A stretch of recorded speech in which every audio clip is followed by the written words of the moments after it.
মাধ্যমিক online guide চ্যানেলে তোমাদের সবাইকে স্বাগতম। পশ্চিমবঙ্গের বিভিন্ন জেলা থেকে যে ভালো স্কুলগুলো রয়েছে সেখান থেকে আমরা প্রশ্ন সংগ্রহ করছি এবং তার সমাধান করে দিচ্ছি। তো আজকে আমরা হাতে পেয়েছি বর্ধমান জেলার একটি প্রসিদ্ধ শিক্ষা প্রতিষ্ঠান খালনা রায় রাধাগোবিন্দ ইনস্টিটিউশন। তো খুব ভালো প্রশ্নপত্র সেট হয়েছে। আমরা এইভাবে বিভিন্ন স্কুল থেকে ভালো ভালো প্রশ্নগুলো যেহেতু করছি, এই প্রশ্নপত্রগুলো তোমরা প্র্যাকটিস করলে মাধ্যমিকে কিন্তু 100% কমন পাবে। তাই প্রত্যেকটা সেট যেগুলো আমরা করাচ্ছি প্রত্যেকটা কিন্তু প্র্যাকটিস করো। তাহলে আজকে আর বেশি কথা না বাড়িয়ে সরাসরি আমরা প্রশ্নোত্তর আলোচনা পর্বে চলে যাচ্ছি।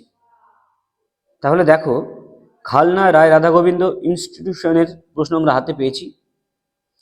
তো প্রথম প্রশ্ন এমসিকিউ কি বলছে, বায়ুমণ্ডলে ওজোন গ্যাস কোন স্তরে ঘনীভূত থাকে? আমরা কি জানি, যেটা দ্বিতীয় স্তর স্ট্র্যাটোস্ফিয়ার, সেখানে 15 থেকে 35 কিলোমিটার পর্যন্ত টোটাল 20 কিমির একটা স্তর থাকে ওজোন গ্যাসের। তাহলে অপশন এ। আগে থেকে কিছু দেখবে উত্তর দেওয়া আছে, সেগুলো কিন্তু অ্যাভয়েড করে চলবে। আমি যেগুলো বলছি সেগুলো সঠিক উত্তর। দেখো 2 নম্বর প্রশ্ন রয়েছে, নিচের কোনটি চাপের এসআই একক? তা newton per metre square, option C. 3 দিয়েছে একটি গ্যাসের বাষ্প ঘনত্ব 32, গ্যাসের আণবিক ভর কত হবে? আমরা কি জানি, m সমান 2d, তার এখানে 32 × 2 64, তাহলে অপশন ডি 3-এর। 4 দেখো, নিচের পদার্থগুলির মধ্যে কোনটির তাপ পরিবাহিতা সব থেকে বেশি? আমরা জানি যে ধাতুগুলো রয়েছে, ধাতুগুলোর মধ্যে রূপার তাপ পরিবাহিতা সবচেয়ে বেশি। তার মধ্যে হীরক একটা পদার্থ যেটা ধাতু নয়, তবুও সব থেকে তাপ পরিবাহিতা বেশি, তাহলে 4-এর অপশন এ। এবার 5-এরটা দেখো, লেন্সের আলোক কেন্দ্র দিয়ে যাওয়া আলোক রশ্মির চ্যুতি কত হবে? অ্যাকচুয়ালি আমরা যেগুলো দেখব পাতলা লেন্স নিয়ে আমাদের আলোচনা রয়েছে, তাই পাতলা লেন্সের আলোক কেন্দ্র দিয়ে যদি কোনো আলোক রশ্মি যায় তার চ্যুতি কিন্তু হবে 0। 5-এর অপশন ডি। 6-এরটা কি, দন্ত চিকিৎসকরা কোন দর্পণ ব্যবহার করেন? অবতল দর্পণ। 7-এরটা এসআই পদ্ধতিতে বিভব পার্থক্যের একক কি? Volt, option D. 8-এর বলেছে রোধাঙ্কের মান সব থেকে বেশি কার? অ্যাকচুয়ালি রোধাঙ্ক মানে কি? পরিবাহীর উল্টো, তাহলে যেটা পরিবহন করবে না তার রোধাঙ্ক সবচেয়ে বেশি হবে, তাহলে এটা হবে কিন্তু অন্তরক, অপশন বি 8-এর। এবার দেখো 9 দাগের প্রশ্নটা, একটি ইলেকট্রনের ভর m হলে বিটা কণার ভর কত? আমরা কি জানি, বিটা কণা অ্যাকচুয়ালি ইলেকট্রনের স্রোত, তাহলে বিটা কণার ভর কিন্তু 9-এর এ m। 10-এরটা কোন পর্যায়ে কোন শ্রেণীর মৌলগুলোর তড়িৎ ঋণাত্মকতা সর্বাধিক? অর্থাৎ পর্যায় সারণীতে কোন শ্রেণীর মৌলগুলোর তড়িৎ ঋণাত্মকতা সবচেয়ে বেশি? আমরা কি জানি যে ফ্লোরিন, ক্লোরিন, ব্রোমিন, আয়োডিন যেগুলো রয়েছে যে শ্রেণীটাই, ওটা কিন্তু 17 নম্বর শ্রেণী, তাহলে 10-এর অপশন সি। 11 দেখো, কোন অণুতে সমযোজী দ্বিবন্ধন দেখা যায়? এটা হবে কিন্তু অক্সিজেন, অপশন বি 11। যখন বলছিল প্রশ্নটা, তো সেই সাথে সাথে কলম চালাবো। 12 প্রশ্নটা দেখো, গলিত NaCl এর তড়িৎ বিশ্লেষণে অ্যানোডে কি উৎপন্ন হয়? এটা কিন্তু ক্লোরিন গ্যাস হবে, অপশন এ 12। এরপরে রয়েছে 13টা, যে ফেরিক ক্লোরাইড দ্রবণে NH3 অর্থাৎ অ্যামোনিয়া গ্যাস চালনা করলে কোন বর্ণের পদক্ষেপ পড়বে? তাহলে আমরা কি জানি, এখানে উৎপন্ন হয় কি, যে ফেরিক হাইড্রোক্সাইড উৎপন্ন হয়, যেটা কিন্তু বাদামি বর্ণের, তাহলে রেডিশ ব্রাউন বা বাদামি বর্ণের, 13 অপশন বি হবে। তাহলে 14 দাগের প্রশ্ন দেখো, পিতলে কি থাকে? পিতল একটি সংকর ধাতু যেখানে কিন্তু কপার এবং জিঙ্ক থাকে, তাহলে 14-র কিন্তু উত্তর হবে অপশন ডি। এবার 15টা দেখো, ফর্মালডিহাইডের কার্যকরী মূলক কি? তাহলে ফর্মালডিহাইড কি, একদম প্রাথমিক যে অ্যালডিহাইড সেটা ফর্মালডিহাইড, সেখানে কার্যকরী মূলকটি হবে CHO, কিন্তু ফর্মালডিহাইডের সংকেত কি HCHO, তাহলে অপশন সি। এবার দেখো যে সংক্ষিপ্ত যে প্রশ্নগুলো রয়েছে তোমাদের, 2-এর 1-এরটা, বায়ুমণ্ডলের কোন স্তরে ঝড় ও বৃষ্টি দেখা যায়? আমরা কি জানি যে আমাদের প্রথম যেটা স্তর ট্রপোস্ফিয়ার, সেখানে কিন্তু ঝড় বৃষ্টি দেখা যায়, তাহলে প্রথমটা হবে ট্রপোস্ফিয়ার। তারপরে প্রধান গ্রিনহাউস গ্যাস কোনটি? গ্রিনহাউস গ্যাস কি, কার্বন ডাইঅক্সাইড রয়েছে, মিথেন রয়েছে, এর মধ্যে কিন্তু সবচেয়ে বেশি যেটা প্রধান সেটা হলো কার্বন ডাইঅক্সাইড। মানে টোটাল যে গ্রিনহাউস রয়েছে তার মধ্যে কিন্তু প্রায় 79 থেকে 80% কিন্তু কার্বন ডাইঅক্সাইড দায়ী। সুইট গ্যাস কি? অ্যাকচুয়ালি কয়লা খনিতে যে মিথেন গ্যাসটা পাওয়া যায় সেটাকে কিন্তু সুইট গ্যাস বলা হয়, কারণ কি, সেখানে যে বিষাক্ত H2S বা হাইড্রোজেন সালফেট গ্যাস থাকে না, তাই কয়লা খনির মিথেন গ্যাসকে সুইট গ্যাস বলা হয়। পরম স্কেলে জলের স্ফুটনাঙ্ক কত? তাহলে আমরা জলের স্ফুটনাঙ্ক নর্মালি কি জানি 100°C। তাহলে এটা কেলভিন স্কেলে করতে হলে কি করতে হবে? 273 যোগ করতে হবে। তো টোটাল কিন্তু 373 কেলভিন। কেলভিন যেহেতু পরম স্কেল, কেলভিন স্কেলে আমাদেরকে বলতে হচ্ছে। এবার একটা শূন্যস্থান পূরণ দেখো দিয়েছে চারেরটা। গ্যাসের অণুগুলির সম্পূর্ণ শক্তি হলো কি শক্তি? গ্যাসের অণুগুলি কি সবসময় মানে গতিশীল থাকে, তার কোনো স্থির শক্তি নেই, এর যেটা থাকে সেটা হচ্ছে গতিশক্তি, সমস্ত শক্তি গতিশক্তি। এবার পাঁচেরটা দেখো, দৈর্ঘ্য প্রসারণ গুণাঙ্কের এসআই একক কি? সে দৈর্ঘ্য প্রসারণ গুণাঙ্কের এসআই একক হলো পার কেলভিন বা কেলভিন টু দি পাওয়ার -1। এটাকে তুমি লিখতে পারো কেলভিন টু দি পাওয়ার -1 বলে।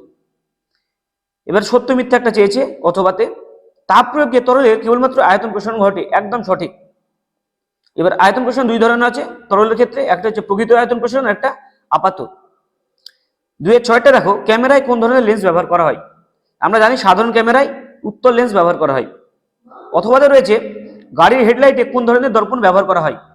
গাড়ির হেডলাইটে প্রধানত তুমি অধিবৃত্তীয় বা অধিবৃত্তাকার বলতে পারো। কেউ যদি অবতল লেখে সেটাও কিন্তু ভুল বলা হবে না, সবচেয়ে ভালো হবে কেউ যদি বলে অবতলের একটি বিশেষ রূপ যেটা অধিবৃত্তাকার। সাতেরটা দেখো, কোন স্বচ্ছ মাধ্যমে কোন বর্ণের আলোর বেগ সবচেয়ে বেশি হবে?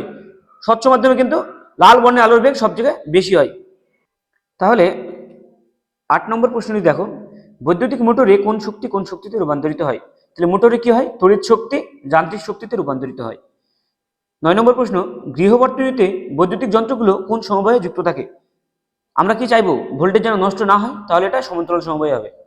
10এরটা দেখো, কোন তেজস্ক্রিয় রশ্মি গ্যাসকে আয়নিত করার ক্ষমতা সব থেকে বেশি? তাহলে যার মানে আয়ন বেশি থাকবে, তাহলে এখানে কি হবে? হিলিয়াম-2+ যেটা আলফা কণা, তাহলে 10এর হবে আলফা রশ্মি। 11টা কি? হ্যালোজেন মৌলগুলোর মধ্যে কোনটি সাধারণ উষ্ণতায় তরল? এটা কিন্তু হবে ব্রোমিন। এবার একটা প্রশ্ন দিয়েছে 12 দাগের, সবচেয়ে হালকা ক্ষারীয় মৃত্তিকা ধাতু কোনটা? এটা কিন্তু হবে ক্যালসিয়াম। কিন্তু তোমাদের পরীক্ষায় এটা পড়ে না, তোমাদের যেটা বেশি পড়ে সবচেয়ে হালকা ক্ষার ধাতু কোনটা, সেটা হবে লিথিয়াম। অথবাতে দেখো 12, মৌলের এমন একটি ধর্মের নাম লেখো যা পর্যায়বৃত্ত ধর্ম নয়। তেজস্ক্রিয়তা।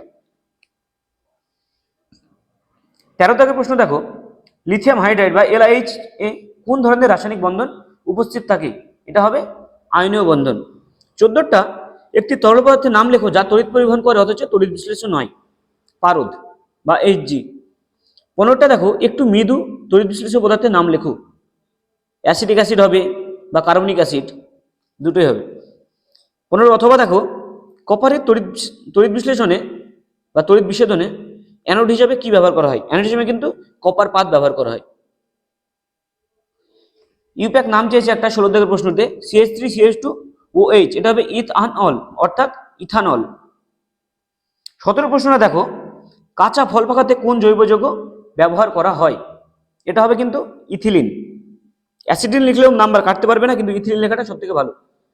এবার এটা অথবাতে প্রশ্ন রয়েছে দেখো 17, পিভিসি এর মনোমারের নাম কি? তাহলে পিভিসি পুরো নাম কি? Polyvinyl chloride. তাহলে এর মনোমারের নাম কিন্তু ভিনাইল ক্লোরাইড। এবার দেখো তোমাদের একটা ছক রয়েছে জিঙ্ক ব্লেন্ড। তাহলে জিঙ্ক ব্লেন্ড কি হবে? ZnS, অর্থাৎ 1 হবে সি। থার্মিক মিশ্রণে কি লাগে? Aluminium, option D. 2 option D. 3 nitrolim. নাইট্রোলিমটা অ্যাকচুয়ালি কি? CaCN2 এবং যে কার্বন সি এর মিশ্রণ, তাহলে অপশন এ হবে 3টা। 4টা দেখো, হাইড্রোজেন সালফাইড বা H2S এর পরীক্ষাগার প্রস্তুতিতে কি ব্যবহার করা হয়? তাহলে FeS প্লাস H2SO4। তাহলে যে 2 নম্বর এবং 3 নম্বরের প্রশ্নগুলো রয়েছে, খুব ভালো প্রশ্ন সেট করেছে, সেগুলো তোমরা পরপর দেখে নাও এবং অবশ্যই কিন্তু স্ক্রিনশট করে রেখো, প্রশ্নগুলো প্র্যাকটিস করো। খুব গুরুত্বপূর্ণ কিছু প্রশ্ন রয়েছে। প্রত্যেকটা প্রশ্নই কিন্তু আমরা যে মানে চ্যাপ্টার ভিত্তিক পড়িয়েছি, বিষয়ভিত্তিক আলোচনা করিয়েছি, প্রত্যেকটা কিন্তু তুমি আমাদের আলোচনায় পেয়ে যাবে। তাই চ্যানেলটাকে কিন্তু অবশ্যই ফলো করো। প্রত্যেকটা প্রশ্নই আমাদের দেওয়া কমন প্রশ্ন, মানে বলতে হয় না 150% কমন বা 120% কমন। তাহলে যদি আমি 90 নম্বরের প্রশ্নের মধ্যে কমন দিয়ে যদি 120 নম্বর কমন দিই, তাহলে সেটাতে 120%-এর বেশি কমন হয়ে গেল। সেই রকমই যতগুলো প্রশ্ন বলেছি, প্রত্যেকটা প্রশ্নই কিন্তু সরাসরি এসছে কিছু প্রশ্ন, আর কিছু কিছু প্রশ্ন একটু হালকা এদিক ওদিকে এসছে, কিন্তু প্রত্যেকটা প্রশ্নই আমাদের আলোচনার মধ্যে এসছে। তাই প্রত্যেকটা প্রশ্ন তোমরা দেখো, স্ক্রিনশট করে নাও। ভিডিওটি কেমন লাগলো তোমরা কমেন্ট বক্সে অবশ্যই জানিও। আর সর্বোপরি কোন ছাত্রছাত্রী কোন স্কুল থেকে দেখছো, কোন স্কুল থেকে মাধ্যমিক দেবে এবং কোন জেলা থেকে দেখছো সর্বোপরি সেটা কিন্তু কমেন্ট বক্সে অবশ্যই জানিও। তোমাদের যে উৎসাহ সেগুলো আমরা মোটিভেশন আকারে পাই, তোমরা যেগুলো কমেন্ট করো সেগুলো কিন্তু আমাদের মোটিভেশন দেয়। তাই চ্যানেলের সঙ্গে এনগেজ হয়ে থাকো, বেশি বেশি করে কমেন্ট করো, লাইক করো এবং বন্ধুদের মধ্যে শেয়ার করে দাও। যদি ফেসবুকে দেখে থাকো পেজটাকে ফলো করো এবং যদি ইউটিউবে দেখো অবশ্যই কিন্তু সাবস্ক্রাইব করো। তাহলে আজকে আসছি এতদূর পর্যন্তই হলো, দেখা হচ্ছে কোনো নতুন ভিডিওতে।